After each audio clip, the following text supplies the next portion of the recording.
Certaines histoires d'amour se terminent bien, d'autres tragiquement, mais dans le cas de Linda Moseley, c'est un mélange des deux. Elle a retrouvé son premier amour 44 ans après leur séparation, mais pas vraiment. Linda était assise dans son salon, faisant défiler Facebook comme elle le fait tous les soirs depuis que la fille de son voisin lui a montré comment l'utiliser. Linda avait 62 ans. Lorsqu'elle avait l'âge de la fille de sa voisine, la forme de communication la plus populaire était les lettres qu'elle et plusieurs de ses amis avaient l'habitude d'écrire à leurs amants et partenaires romantiques. Ce jour-là, alors que Linda utilisait son téléphone, celui-ci a vibré soudainement et une notification a clignoté sur son écran. Linda l'a ouverte, stupéfaite par le nom du messager.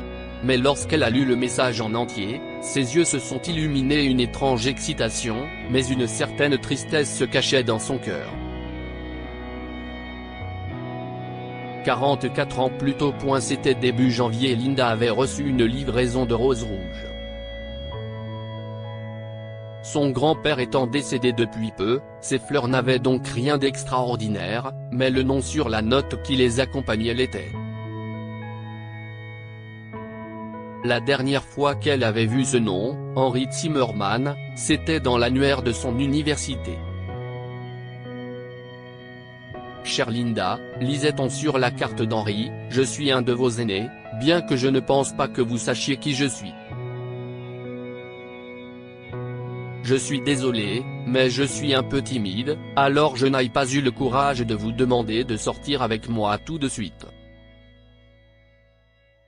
Mais vous êtes la plus belle fille que j'ai jamais vue.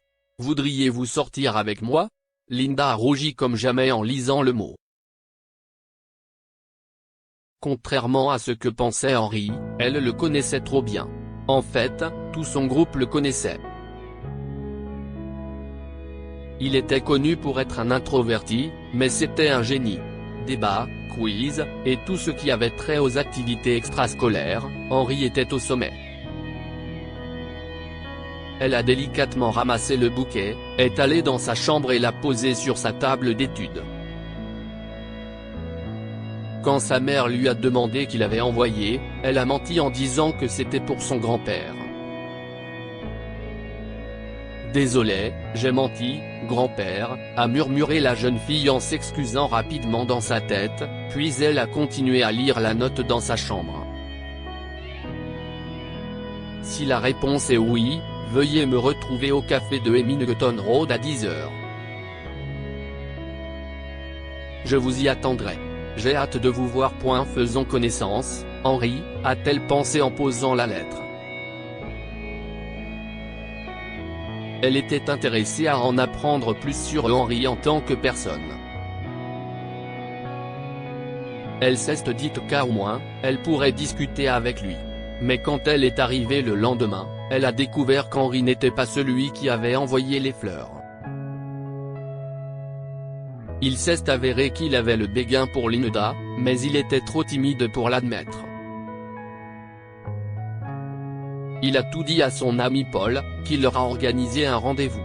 Linda ne pouvait s'empêcher de sourire en remarquant la nervosité d'Henry ce jour-là, mais cette rencontre a en fait marqué le début de leur romance.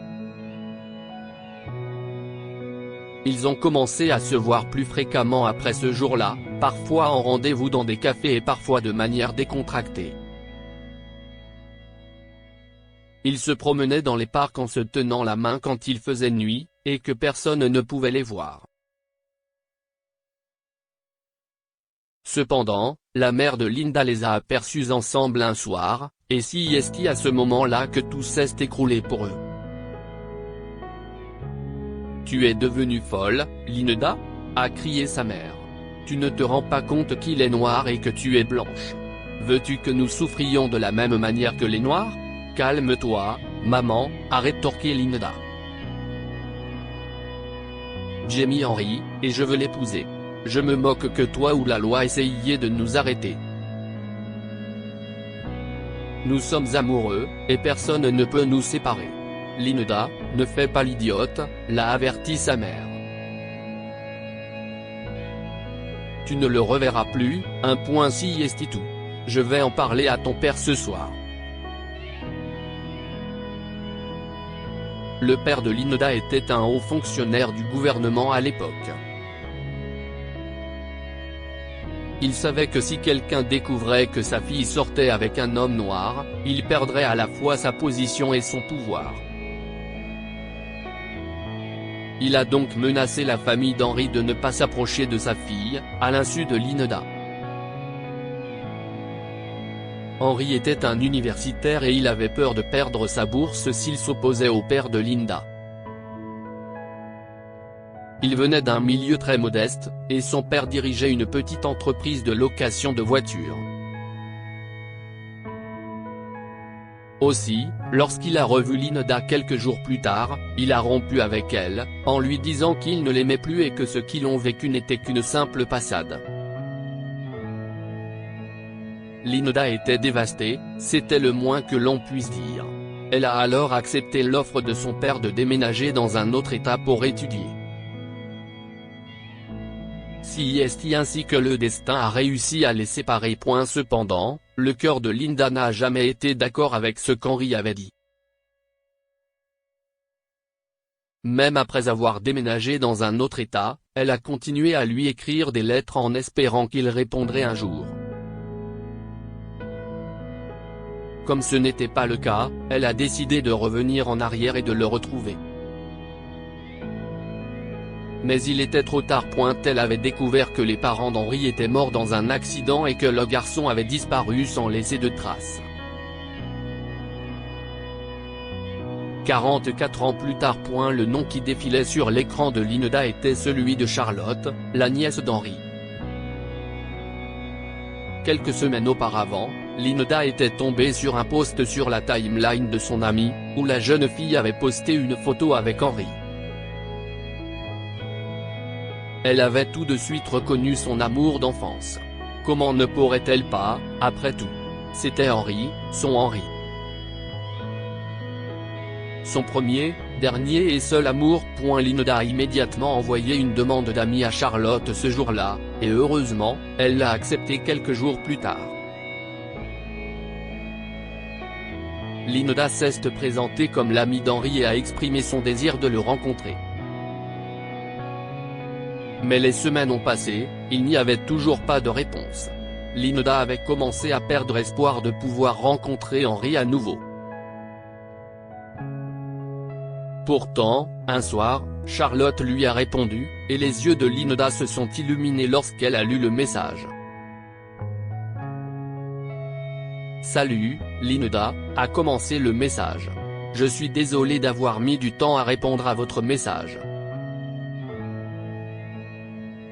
Malheureusement, mon oncle ne va pas bien et il a été admis dans une maison de retraite il y a quelques années.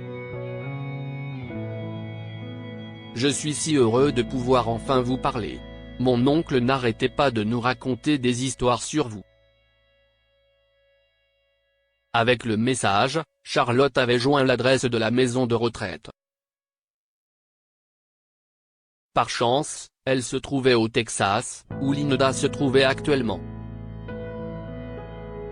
Ce soir-là, la femme est montée dans un taxi et s'est rendue sans plus attendre à la maison de retraite. Cependant, quand elle est arrivée, elle a découvert qu'Henry était dans un état terrible. Il semblait frêle et faible, et son visage autrefois joyeux portait maintenant une expression étrange, comme si l'homme était mort. « Henry », s'est-elle exclamée, les larmes aux yeux. « Comment vas-tu? Si moi. Linda. » L'expression pâle d'Henry s'est illuminée en un sourire. « Tu me connais ?» a-t-il demandé. « Bien sûr, Henry, je te connais. Tu te souviens quand nous nous sommes rencontrés à l'université et que tu m'as demandé en mariage.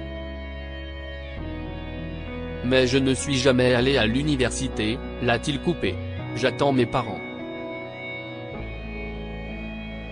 Je ne sais pas pourquoi ils mettent autant de temps. Linda a été décontenancée. Elle ne comprenait pas pourquoi Henry parlait de ses parents. Henry, tes parents. Avant qu'elle ait pu finir sa phrase, une voix l'a coupée. Il ne sert à rien d'essayer. Il va continuer à dire la même chose, a-t-elle dit. Linda s'est retournée et a vu une femme d'une trentaine d'années qui se tenait là. Elle était la gardienne d'Henri à la maison de retraite. Il souffre de la maladie d'Alzheimer, madame, a-t-elle informé Linda. Il est ici depuis 5 ans. Parfois, la famille de son frère vient le rencontrer, mais sinon, il est seul. Il n'a ni femme ni enfant. Le traumatisme qu'il a subi à un jeune âge a eu un impact important sur lui, et on lui a diagnostiqué la maladie d'Alzheimer il y a 5 ans. Quand Linda a entendu cela, son cœur s'est effondré. Maintenant qu'elle avait enfin rencontré Henri après toutes ces années, il ne pouvait pas la reconnaître. Cependant, elle n'était pas prête à abandonner. Elle est retournée à la maison de retraite le lendemain et le jour d'après, parfois avec les mêmes fleurs qu'Henri lui avait envoyées, et parfois elle s'asseyait à côté de lui et lui racontait toutes leurs histoires, en espérant qu'il se souvienne d'elle, ce qu'il a fini par faire quand il l'a reconnue. Linda était ravie ce jour-là, mais lorsqu'elle est allée le voir le lendemain, c'était toujours la même histoire. Malheureusement, Henri ne s'est jamais remis, et il n'y avait eu que quelques moments où il l'a reconnu. Mais Linda ne l'a jamais quitté. Au contraire, elle a recommencé leur histoire d'amour depuis le début. Elle a rencontré le nouveau Henri en tant que nouvelle Linda. Ils sont d'abord devenus amis, et Henri a progressivement développé un lien étroit avec elle. Il la reconnaissait parfois comme l'ancienne Linda et parfois non, mais ils ont passé des années ensemble jusqu'à la mort d'Henri à l'âge de 90 ans. Linda était évidemment triste, mais son cœur s'est réjoui à l'idée de retrouver son premier amour, qui, comme elle, ne s'est jamais marié et l'attendait. Charlotte avait raconté toute l'histoire à Linda lorsqu'elle avait commencé à parler ce jour-là, de sorte que la femme savait qu'Henri l'avait toujours aimée et respectée autant qu'elle. Que pouvons-nous apprendre de cette histoire? Une chose que nous ne pouvons pas changer est notre destin. Linda et Henri étaient destinés à finir ensemble, ce qu'ils l'ont fait malgré les obstacles sur leur chemin, mais leur fin n'a pas été vraiment heureuse. Ceux qui se soucient de vous sont là pour vous, même lorsque les choses vont mal.